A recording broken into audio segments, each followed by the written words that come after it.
لاتفاقية الأمم المتحدة للتغيرات المناخية، وذلك في إطار رؤية مصر 2030 التي أعلن عنها الرئيس السيسي.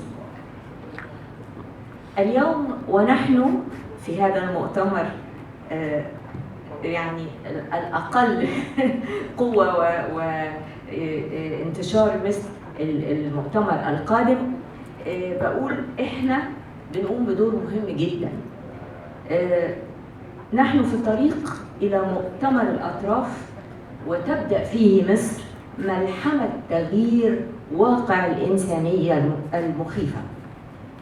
التصالح مع الطبيعة هو الهدف وهو الأمل، التصالح مع الحياة والكوكب، واحترام وتطبيق التنمية المستدامة في ظل التغييرات المناخية.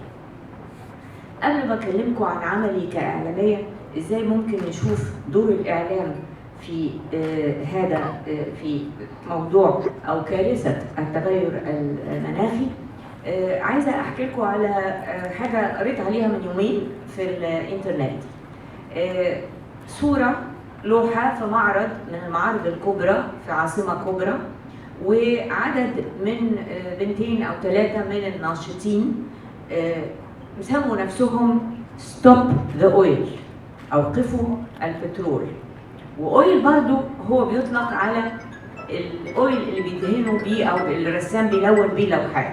وقفوا أمام لوحة لفان جوخ تعتبر أشهر لوحة في التاريخ والتراث الإنساني في الفن التشكيلي، وجابوا سلاطين شرب طماطم وراحوا راميين الطماطم على اللوحة، يعني دمروا قطعة من التراث الإنساني بعنف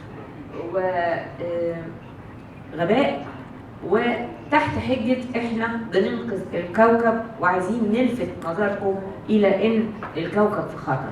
متشكرين، بس هذا النوع من النشاط هو الذي يجب أن نعترض عليه، لأن ده هينقص كتير مننا كبني آدمين ومن وجداننا الإنساني اللي بيقدر الفنون وبيقدر الأعمال العظيمة، وهياخد من اهتمام الموضوع هيربطه بالعنف. فاحنا في موضوع المناخ ده لازم نفكر فيه بشكل علمي بشكل اقتصادي، ونتوقف كيف نتعامل مع هذا الموضوع.